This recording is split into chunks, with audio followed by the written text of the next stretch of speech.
I thought I was doomed. But a miraculous thing happened, General. I could breathe. It must have been the helmet that was jammed onto my head. It was a strange and remarkable thing. Some might almost say beyond belief. A narrow-minded fool may indeed, General, but of course you are no Durak. But even as I sank towards the floor of that lost ocean, my journey was about to take me to darker, stranger territory than ever before. And it happened like this.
Let me see if I have this correctly.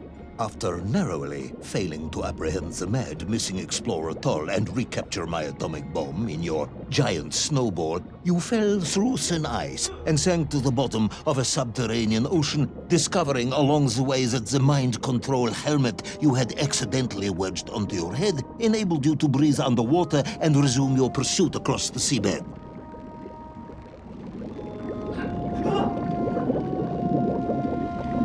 General, you seem perplexed. Perplexed? Perplexed is that the keys to my house are not where I left them. Perplexed is the fact my dog will not eat cheese like other dogs. No, Ivan Ivановich, I am not perplexed.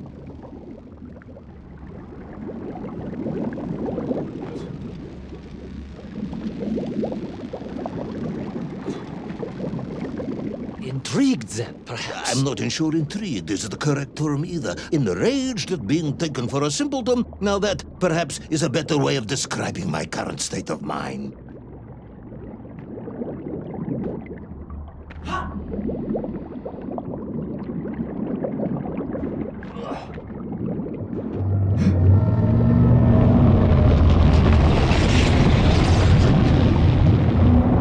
That is unfortunate, General. Once again, Comrade Privalov, I must correct you. Unfortunate is losing one's car in a snowstorm. Unfortunate is booking opera tickets on your wife's birthday and getting the date wrong. Was she furious? That is not the issue! Furious. However, now that is a good word. I could speak with your wife. Would that help? I could always have a word with her if you like. I could always have you shot. You could, but I suspect she would appreciate the gesture less.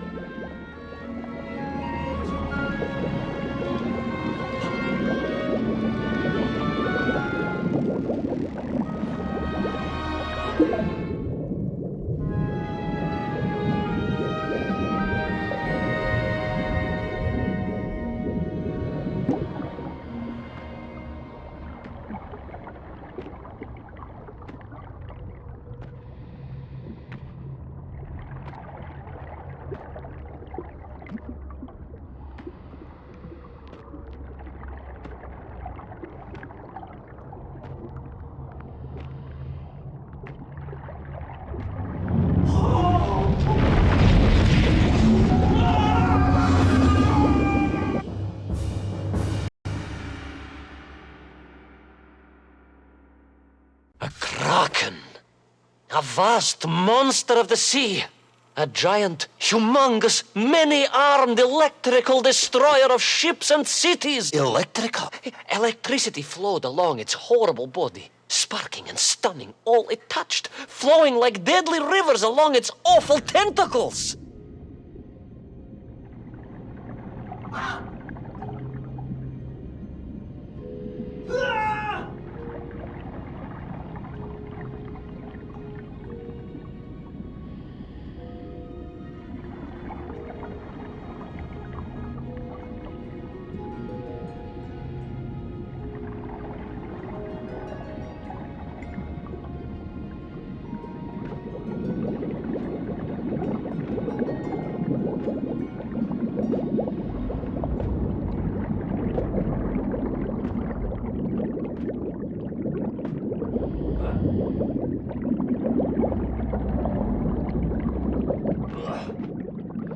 A sobering discovery. Are you suggesting that the vessel simply wandered off course and sank here? That seems unlikely even by your standards. No, General, I only wish that were true. The mighty ship showed terrible scars, signs of having been grappled and torn asunder by some huge and terrible adversary. It is indeed strange and curious. I am troubled by this discovery. Might you almost be perplexed, perhaps? Don't push your luck.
I was stationed at Sydney Ostrov some years ago.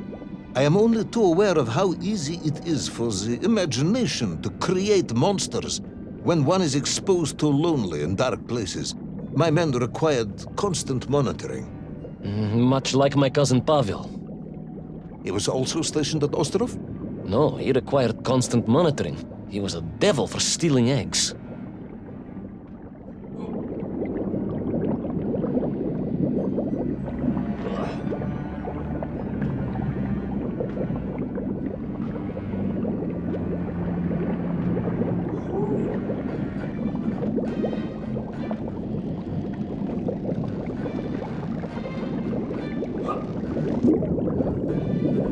I was referring to the fear that something is lurking in the darkness. Something strange, brutish, and ill-intentioned. Again, that sounds much like my cousin Pavel.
wanted. There was no doubt about it, and escape was all I could think about. Naturally. That and duty. Duty? Yes, General. After all, I had a bomb to recover from that villain Toll. How clever of you to remember that.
But first, there was the issue of escape. Escape from a dreadful, grasping creature that consumed all it could reach, dragging anything that wandered. But first, there was the issue of escape. Escape from a dreadful, grasping creature that consumed all it could reach, dragging anything that wandered within its clutches to a miserable doom. A hoarder of useless trophies and stolen goods. Once again, Tavarish, I suspect you are pursuing a somewhat tortuous metaphor for capitalism, in the misguided hope of appealing to my political ideals.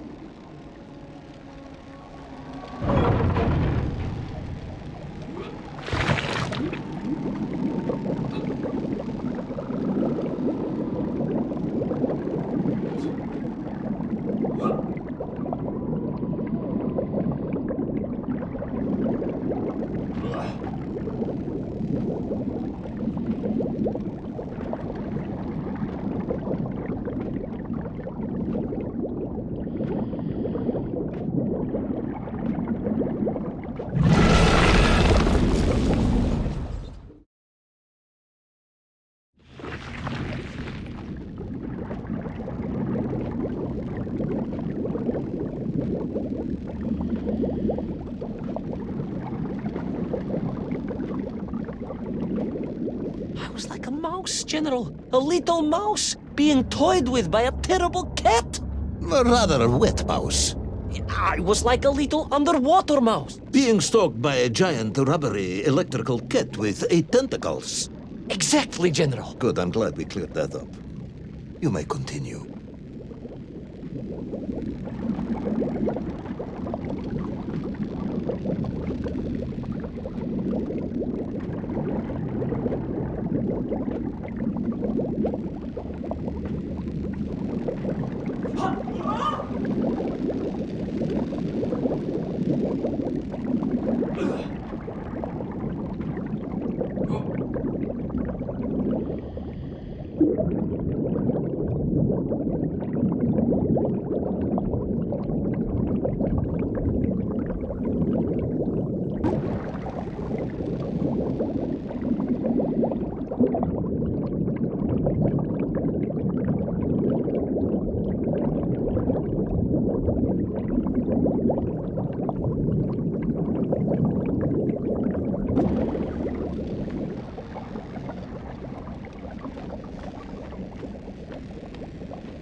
Submarines. You didn't mention submarines before. Didn't I? Why? No, наверное, General, of course. Submarines. Millions of them. Several, at least.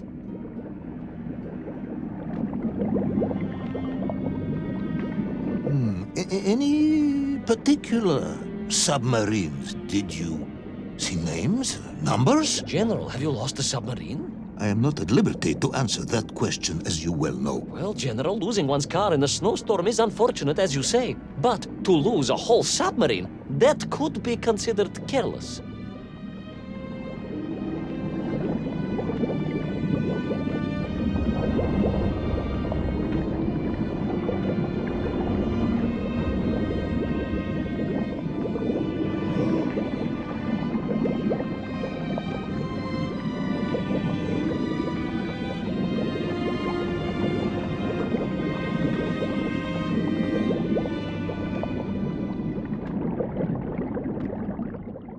And you are certain it was M256? Well, that was painted on the hull, so I can only assume so. I think I know where this dismal story is going next.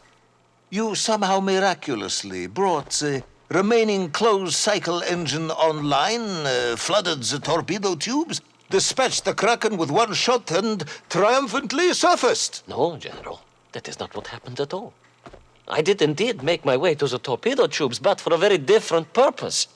After all, history has taught us that atomic power is not to be toyed with. Much like tired, impatient generals, perhaps. Particularly the perplexed ones. Indeed, General. Or like dogs that will eat no cheese.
Determined yet disorientated hero end his days as socialist sushi? Will his daring exploits be cut tragically short by vengeful calamari? Will the general's wife ever forgive him for missing Ruslan and Lyudmila? And just how many eggs did Pavel steal, and where did he keep them? All of these questions and more may or may not be answered in the next exciting episode of Little Orpheus!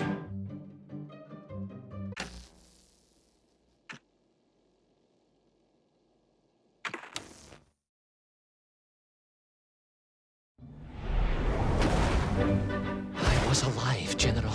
Somehow, miraculously, I was alive. Some twist of fate, some hand of destiny, but I was alive. Strange as this new world was, I knew Toll must have come this way, and it was my task to find him. And it happened like this.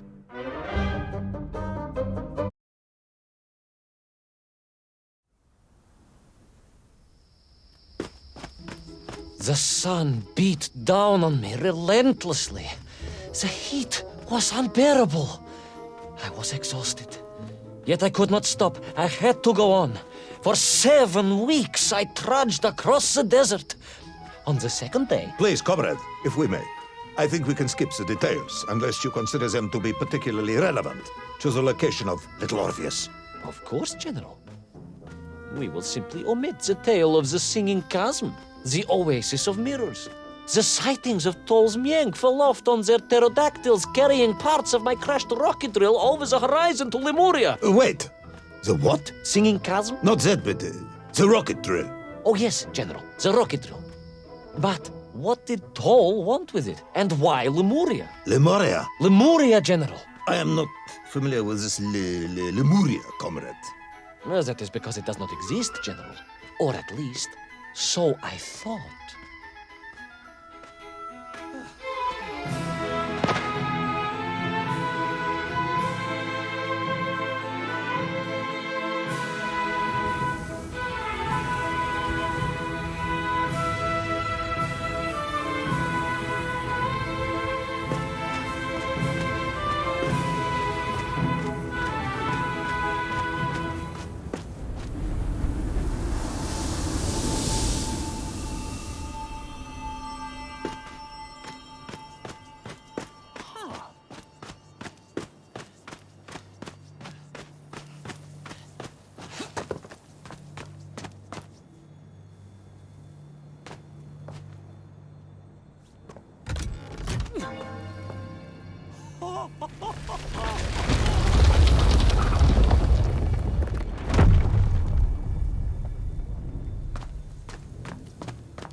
Strange crystals seemed to exert an extraordinary hold over the stone blocks and arches. When they hummed, the whole city remade itself. Where they were missing, clearly looted by some villainous thief, the city was fallen to ruin. It was like a vast musical instrument, vandalized, and yet still attempting to toot.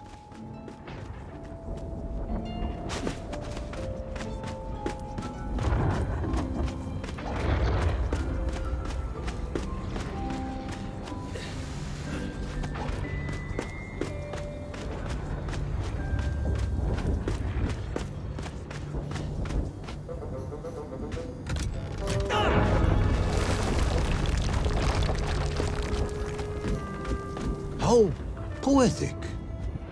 I'm sure our engineers would be fascinated and baffled in equal measure. If the whole department hadn't been arrested for sedition last week, I would happily convey it to their skeptical ears. Sedition? Really? How poetic. I'm sure our engineers would be fascinated and baffled in equal measure. If the whole department hadn't been arrested for sedition last week, I would happily convey it to their skeptical ears. Sedition, General? Really? That is unfortunate news indeed. I am joking, comrade.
Oh yes, the Menk for here, all right. which meant whatever dastardly scheme Toll had, it was to be enacted on these burning sands. And you will explain this in due course, I imagine. Eminently, General. What you need to know first is this. I have told you already how parts of the devices the enslaved Mienk were forced to wear came from the surface. Radio parts and so on, yes, from what you have told me. Assuming there were plenty of lost ships in the ocean as you claim, for Toll to have dredged up what he needed to assemble them. Aha, good. You are one step ahead of me, General. I said assuming. Of course, assuming. Now, as I gazed in awe at the buildings rising and falling around me, I realized that the other major component of those mind-controlling helmets was crystal. Toll had raided Lemuria for me. He knew the city. He knew the crystals could amplify vibrations and waves, and was using them to boost the signal of the radio parts to exert his control over the Memph. Which meant...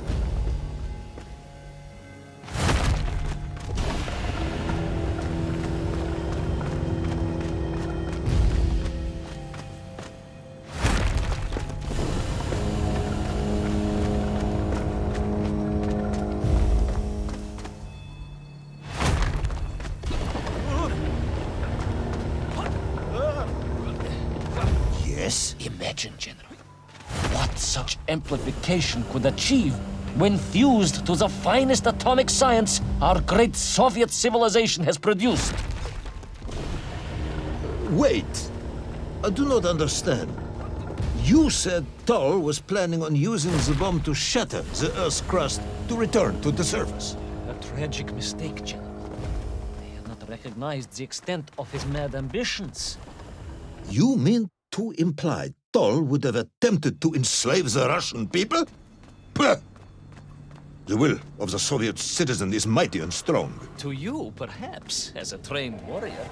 But consider, perhaps instead, a humble son of a toy maker from Tomsk. Ah, yes. Perhaps we have our share of simpletons, after all.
The vast pictograms told of a history of wonders.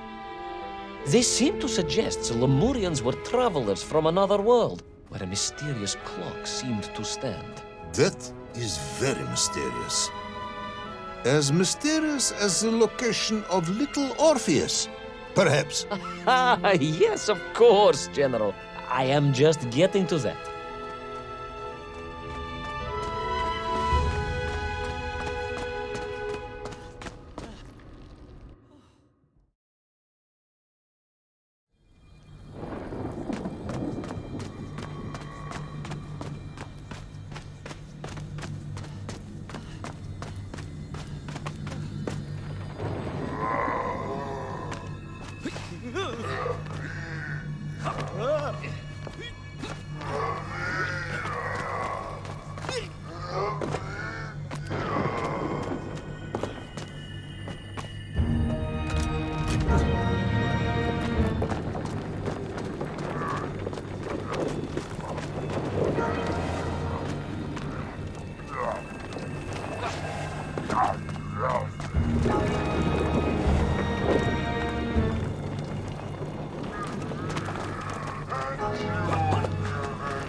As I bravely explored that ancient city, a question was gnawing at my mind.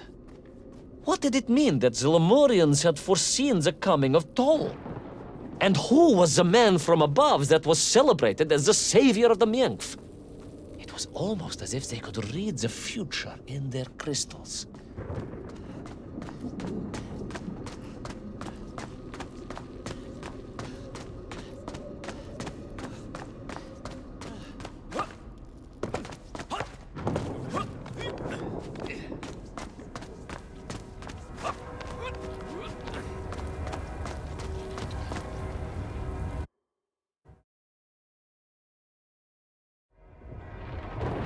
The bells of Lemuria tolled and tolled, a roaring symphony, a crescendo of peals that set the city dancing, each note causing the crystals to shimmer and cascade with light.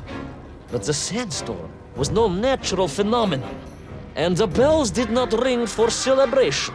Something was very wrong here. Aside from the pterodactyls and the Myenkf and the dancing stones and the ancient magical prophecies and the crystals and now the giant bells, you mean?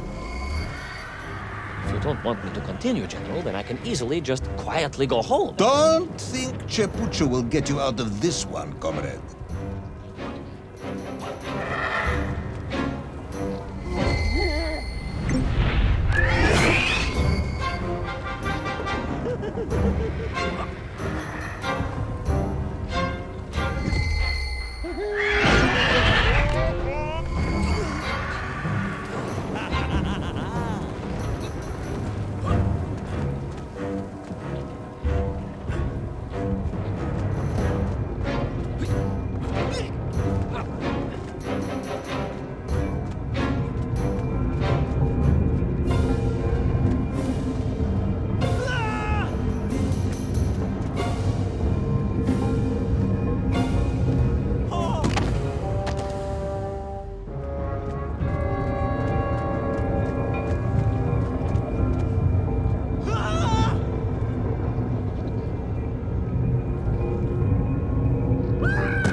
Through those magical structures, a righteous fire in my heart. I was like Dobrynya Nikitsch, prepared to strike at the dragon who threatened my homeland. Your heroism is only surpassed by your modesty. On the contrary, General, I chose Dobrynya carefully. Like him, I am a simple peasant. It was fate that chose me to descend to the Earth's core. It was General Kumanin who chose you to descend to the Earth's core. But don't let that get in the way of your story. Well then, award General Polkovnik Kamanin the highest medal in the world. He already has several of those. I cannot take credit for his wisdom in sending me.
was once a rocket drill ship, built to burrow into the Earth, was now a mighty vessel, repurposed to blast off into the skies.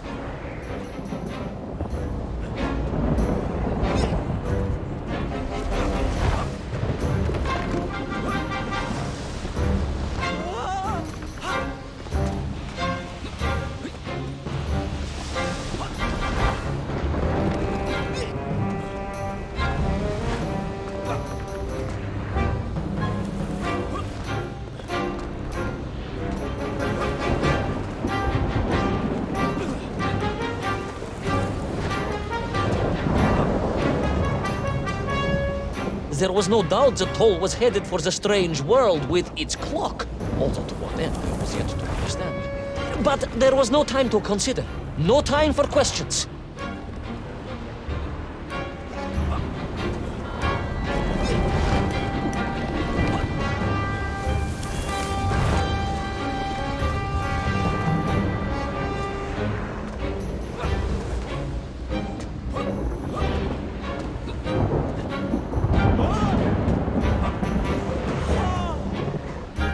Was on the rocket. Little Orpheus was on the rocket. And wherever they were headed, I must head there too, to thwart his plans, recover my drill, and save the world!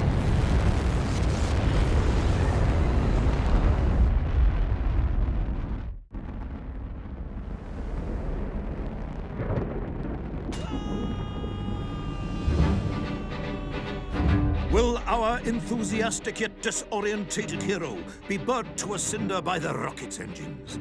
Will he be smashed into the rock that surely must be beyond the Lemurian skies? Does Nikolai Petrovich Kamenyin really need any more medals? What was the strange clock, and what could it all mean? All of these questions and more will be answered, if you're extremely lucky, in the next exciting episode of Little Orpheus!